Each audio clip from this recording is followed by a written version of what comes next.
오늘 우리가 함께 읽은 본문은요, 선교 집회나 또는 수련회 같은 곳에서 굉장히 많이 애용되는 말씀입니다.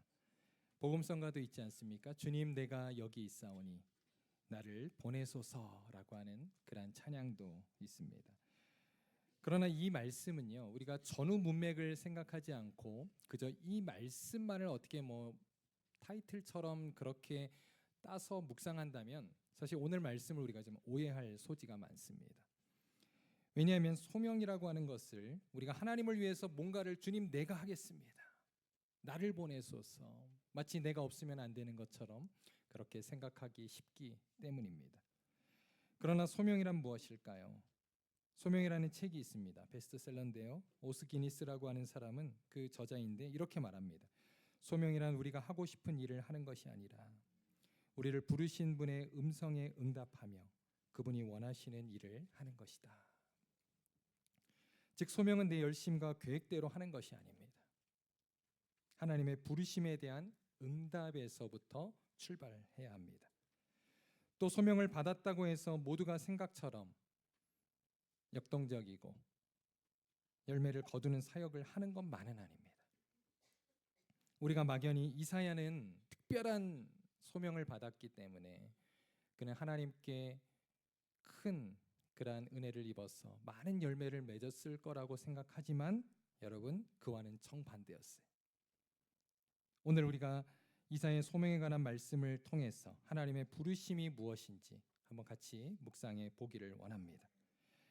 이사야는 우시야 왕이 죽던 해에 부르심을 받았다라고 오늘 본문 1절은 말씀하고 있습니다. 1절을 다시 보시면요, 우시야 왕이 죽던 해에 그렇게 기록되어 있습니다.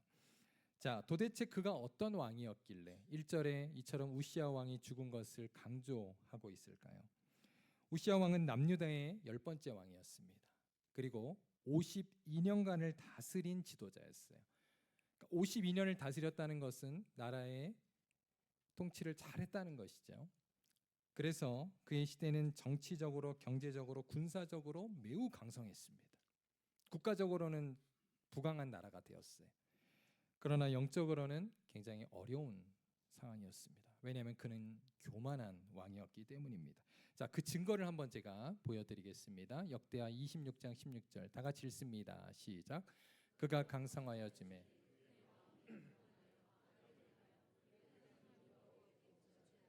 곧 여호와의 성전에 들어가서 향단에 분향하려 한지라. 우시야가 어떻게 했다고요? 성전에 들어가서 분향을 하려고 했다. 향단에. 여러분, 향단은 어디에 있냐면요, 성막 중에서도 지성소가 있는 그 성소의, 그죠? 안쪽은 지성소요, 바깥쪽은 내성소라 그러는데 내성소 안에 있습니다. 여기는 레위 지파들 중에서도 아론의 자손인 제사장들만이 들어갈 수 있는 거룩한 장소였어요. 그런데 거기에 지금 누가 들어가려고 했습니까? 우시야. 성경을 여러분 보시면 당시에 80명의 제사장들이 막 만류합니다. 그런데 그것을 뿌리치고 들어가요. 성경을 보면 사울 왕이 또 이러한 비슷한 죄를 지었죠. 사울 왕이 사무엘을 기다리다가 일주일이 돼도 오지 않자 그가 스스로 번제를 드리는 제사를 스스로 행합니다. 그래서 하나님께서 그를 왕 삼으심을 후회했다라고 말씀하셨어요. 우시야 왕도 이로 인하여서 하나님께 벌을 받게 됩니다. 그가 문둥병에 걸리게 돼요. 나병입니다. 더 이상 나라를 다스릴 수 없게 되자 그의 어린 아들을 이제 왕으로 세우게 되고 그는 결국 그렇게 죽었습니다. 이런 국가적 위기 상황 속에서 이사야가 선지자로 부르심을 받은 거예요. 이사야 선지자는 어디서 어떻게 부르심을 받았을까요? 오늘 본문에서 우리가 이것을 중요하게 다뤄야 하는 이유는 선지자의 소명의 장소와 모습 속에서 그 선지자를 향한 사명도 주어져 있기 때문입니다. 가령 모세를 한번 생각해 볼까요? 모세는 어디서 부름받았습니까?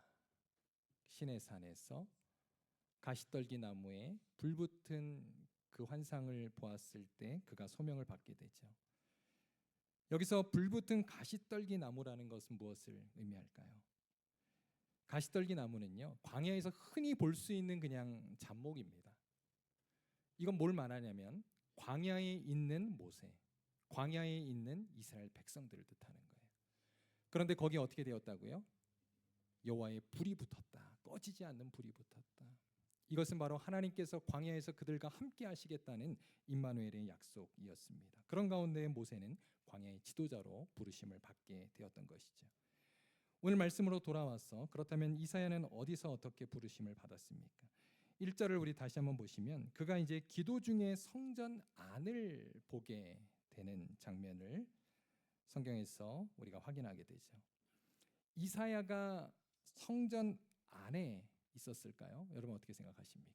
그런데요, 이사야도 선지자로 부름받기 전에 제사장이 아니었어요. 그러니까 그가 지금 성전 안에 들어간 게 아닙니다. 기도 중에 우시아 왕이 죽었을 때에 국가적인 위기 상황 속에서 그는 나라를 위해서 기도했던 것입니다. 하나님 앞에 간구했던 것입니다. 그때 하나님께서 환상 중에 성전 안을 보여주신 거예요. 이사야가 소명을 받은 시점은 단순한 연대기적 사실만이 중요한 것이 아니라 영적인 의미를 담고 있다는 것이죠. 우시아 왕의 죽음은 한 시대의 종말을 알리는 사건이었습니다. 여러분 생각해 보십시오. 한 지도자가 52년간 다스리다가 이제 죽게 되었을 때 얼마나 국가가 혼란 가운데 빠질 수 있었겠습니까? 정치적 안정과 번영의 시대가 끝났다고 사람들은 생각했습니다. 동시에 나라 안에는 사회적 불안이 시작되고 백성들은 영적으로 어두운 시대 속에 놓이게 되었던 거예요. 이 가운데 이사야는 하나님께 기도했습니다. 이런 현실 속에서 하나님께서 국가와 영혼들을 지켜주시기를 간절히 기도했을 것입니다. 바로 이때 하나님께서는 인간 왕이 사라진 이후에도 여전히 온 세상에 그리고 이스라엘의 참된 왕이 누구신지를 지금 보여주고 있는 것입니다. 이사야야, 우시아가 너의 왕이냐? 바로 내가 너의 왕이다 라는 것을 지금 보여주시는 겁니다. 1절을 한번 다시 한번 읽습니다. 다 같이 읽겠습니다. 시작. 우시아 왕이 죽던에 내가 본즉 주께서 높이 들린 보좌에 앉으셨는데 그의 옷자락은 성전에 가득하였고, 여기서 주께서 높이 들린 보좌에 앉아 계셨다라고 하는 것, 이것은 하나님이 성전에서 예배를 받기에 합당한 분이심을 말씀합니다. 하나님은 단순히 이스라엘의 왕을 넘어서 우주를 창조하시고 통치하시는 절대적인 주권자라는 것입니다. 또한 그의 옷자락이 어떻게 됐다고요? 성전 안에 가득하였다. 이것이 도대체 무슨 뜻일까요? 고대 사회에서는요, 이러한 옷감이 굉장히 귀중했다고 합니다. 지금 뭐 옷이 널려 있지만 여러분 당시에 이러한 옷은 굉장히 귀중하고 값비싼 것이었습니다.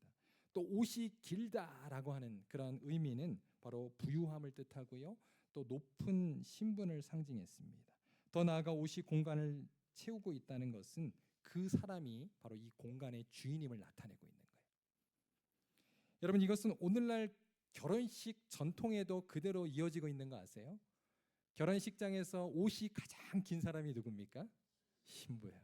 그대로 나타나고 있잖아요. 그가 바로 오늘 이 예식의 주인임을 우리에게 상징적으로 나타내고 있는 것입니다. 드레스의 길이는 그가 이 예식의 중심이자 주인공임을 나타내는 것처럼 이사야는 기도 가운데 성전의 주인, 그리고 이 땅의 주인이신 하나님을 만나게 된 것이죠. 사랑하는 성도 여러분, 바라기는 여러분이 이 예배당에 올 때마다 그 정말 이 예배의 주인 되시는 하나님을 만나시기를 바랍니다.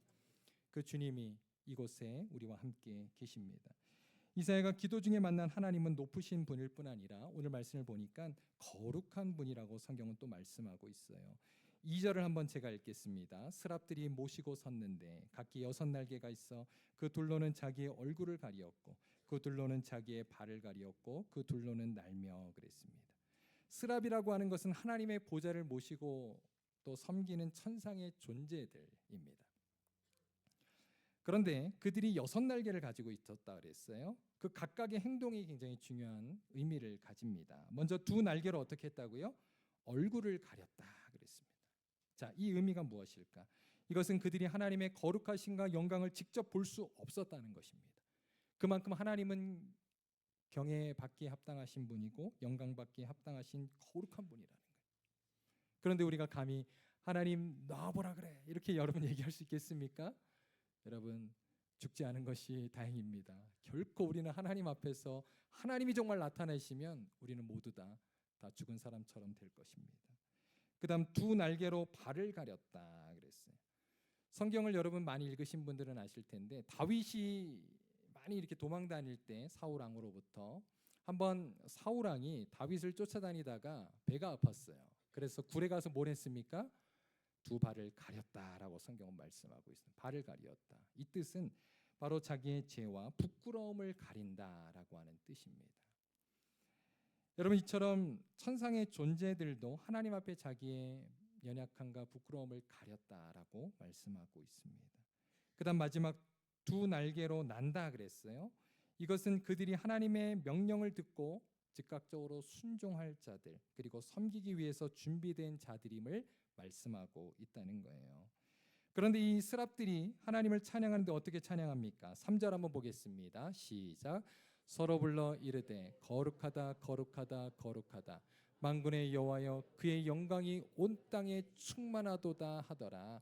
여기서 거룩하다는 단어가 3번씩이나 반복됩니다. 이것은 구약의 유일한 표현이에요. 하나님이 얼마나 거룩한 분이신지를, 완전하신 분인지를 성경은 말씀하고 있는 것입니다. 왜냐하면 3이라는 숫자는 완전수입니다. 여러분, 이처럼 6날개를 가진 천상의 존재는 우리가 하나님께 나아갈 때 어떠한 자세로 하나님을 예배해야 되는지를 우리에게 보여줍니다. 우리는 하나님 앞에 나아갈 때 거룩하심 앞에 우리는 경외심으로 하나님을 예배해야 합니다. 그리고 우리의 죄를 고백하고 겸손히 하나님께 나아가야 합니다. 또한 그분의 뜻에 온전히 순종하는 자세로 우리는 주님을 예배해야 되는 줄로 믿습니다. 하지만 오늘날 현대인들의 그러한 예배의 자세를 보면 어떻습니까? 하나님을 우리가 예배하기보다는 마치 예배를 보러 오는 것처럼 예배를 드리는 사람들이 많다는 거예요. 어떤 퍼포먼스를 보기 위해서, 어떤 찬양과 마치 우리가 관객인 것처럼. 그러나 여러분, 그렇지 않습니다. 하나님께서 우리 예배를 보시는 거예요. 지금 여러분의 모든 마음과 여러분의 자세를 보고 있는 거예요. 우리는 예배에 여러분 청중이 아닙니다. 우린 예배를 드리는 자들입니다. 하나님께 여러분 이 천상의 존재들과 같이 하나님을 정말 마음과 뜻과 정성을 다해 예배할 수 있는 우리 귀한 성도님들 되시기를 바랍니다. 제가 한국에 좋아하는 목사님 중에 김병삼 목사님이라고 계세요. 그런데 그 목사님 설교를 듣다 보니까 그분의 예화 중에 이러한 내용들이 있더라고요. 유진 피터슨이라고 하는 사람의 책을 목사님이 읽으셨대요. 근데 그 길을 걸으라라고 하는 책인데 그 유진 피터슨 목사님이 저 몬태나의 주에 이제 여행을 갔습니다. 그곳에 가면 이제 막 빙하 겨울에 그런 장소도 있고 굉장히 자연이 아름답지 않습니까? 우리 콜로라도처럼 또 그런 산도 많고요. 그런데 이제 그 유진 피터슨 목사님이 아름다운 그 빙하의 모습을 보면서 이렇게 자연을 감상하다가 그분이 그 아름다움에 도취되었지만 한편으로는 주변을 살피면서 그곳을 여행을 했다는 거예요. 왜냐하면 거기에는 야생 짐승이 많이 출몰하는 지역이라고 합니다. 그래서 곰들이 가끔 출몰을 해서 사고가 일어나기도 하는 지역이었대요. 그래서 목사님께서는 아름다움에만 도취되지 않고 또 자기를 돌아보면서 그렇게 여행을 했다라고 합니다. 그러면서 그 유진 피터슨 목사님이 자기의 묵상집에 이렇게 기록을 했대요. 나는 이 여행을 통해서 두 감정이 함께 존재하는 경험을 통해 내가 하나님을 어떻게 예배해야 되는지를 깨달았다라고 고백하고 있습니다. 여러분, 하나님은 우리에게 친밀한 분이십니다. 우리는 그 아름다움을 찬양하고 노래합니다. 그러나 동시에 여러분, 우리의 죄를 주님 앞에 고백하고 우리는 주님을 경외하는 귀한 성도들이 되어야 할 줄로 믿습니다. 우리의 그러한 예배는 하나님 앞에 친밀함과 이러한 경외심이 있어야 한다는 거예요. 그런데 오늘날 많은 성도들이 그저 나의 감정에 따라 또 나의 상태에 따라 그렇게 주님을 예배하는 모습을 보게 됩니다. 그다음 여러분, 기도 중에 이제 이사야는요 거룩한 하나님을 경험한 다음에 자신의 죄를 깊이 깨닫고 고백하죠. 자, 오늘 5절 말씀입니다. 5절 한번 다 같이 읽겠습니다. 시작.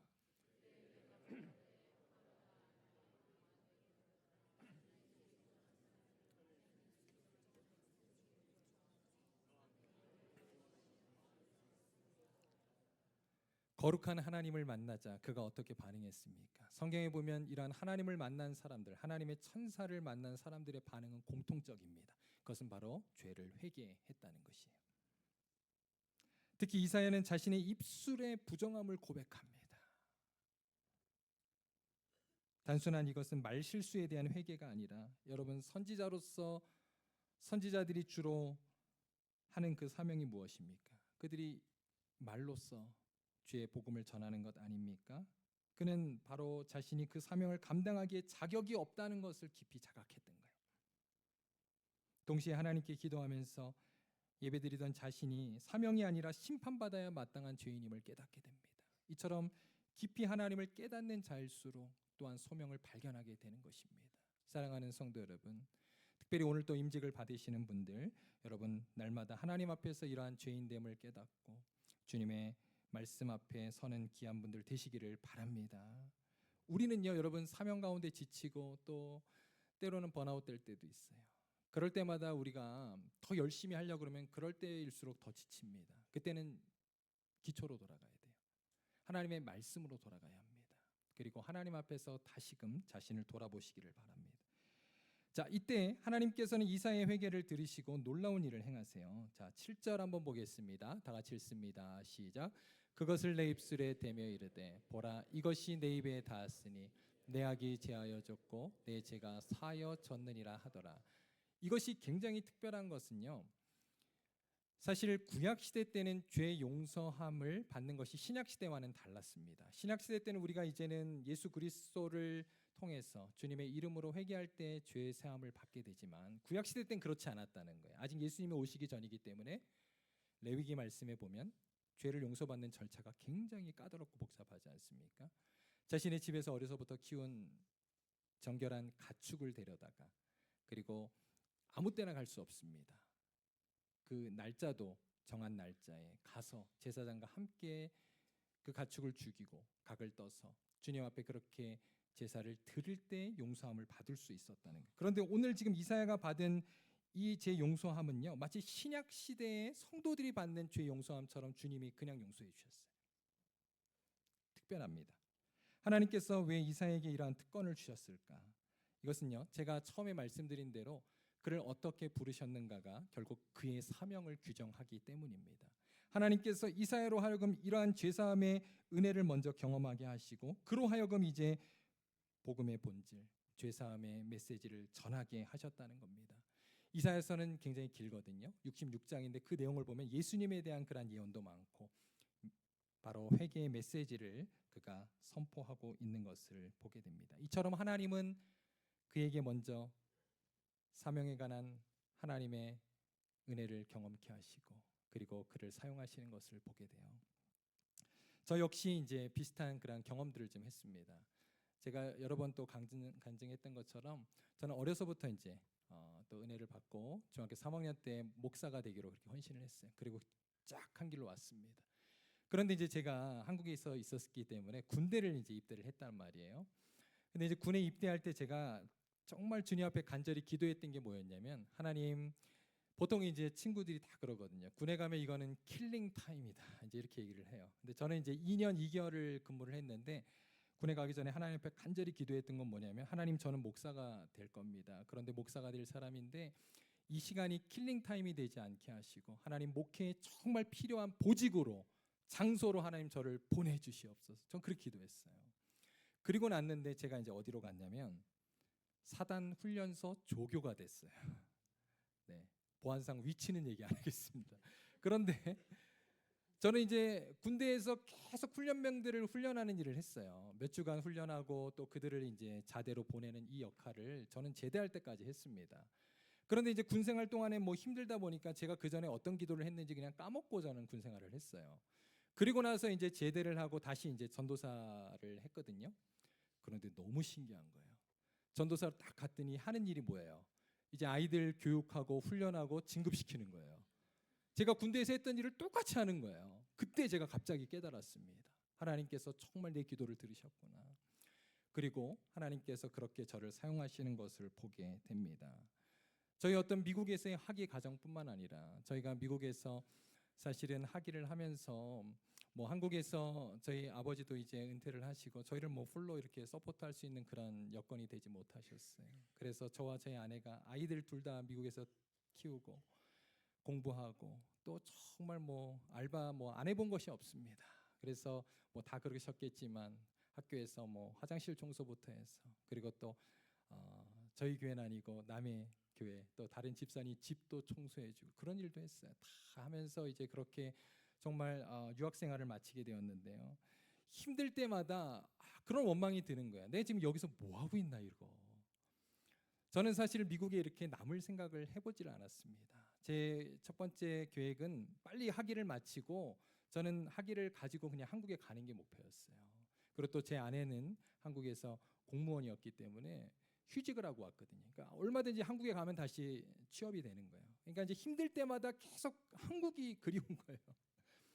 왜 하나님께서 우리에게 이런 일까지 시키시는가? 그렇게 우리가 때로는 힘들고 원망할 때도 있었습니다. 그리고 또 신분적으로 또 저희는 참 신분적으로 그 비자를 할 때마다 그냥 넘어간 적이 없어요. 얼마나 어려움을 당했는지 제가 대사관을 싫어합니다. 그런데 또 저희가 영주권을 받을 때도 저희는 이제 코비드 때 받았거든요. 이전 교회에서. 그런데 당시에 코비드 때문에 이제 다 셧다운이 되니까 저희 주변에 영주권 받은 분들은 다 인터뷰 없이 그냥 받았어요. 그래서 저희도 기대를 했을까요, 안 했을까요? 하나님께 간절히 기도했습니다. 하나님, 이번 한 번만 저희도 좀 넘어가 주시면 앞으로 사역 열심히 하겠습니다. 그리고 딱 편지가 왔어요. 뭐라고 나왔을까요? 인터뷰해라 딱 나왔어요. 이게 이제 케바케로 가끔 한 명씩 걸리는데 저희는 예외가 없는 거예요. 하나님 왜 이렇게 우리에게는 한 번도 예외가 없는가? 그리고 또 이제 인터뷰를 하는데요. 얼마나 깐깐한 심사관을 만났는지. 백인 아저씨인데 통역관도 없는데 저희가 1시간 반 동안 그냥 땀을 뻘뻘 흘리면서 간신히 받았습니다. 그러면서 하나님께 하나님 도대체 우리는 왜 이럽니까? 우리는 왜 이렇게 뭐 되는 게 없습니까? 이런 생각을 했어요. 그런데 제가 이렇게 이민교회 목회자가 되고 나서 깨닫습니다. 하나님께서 저를 우리 이민자들의 삶을 경험케 하시려고 우리에게 모든 것들을 다 경험케 하시는구나라는 것들을 기도하면서 깨닫게 되었어요.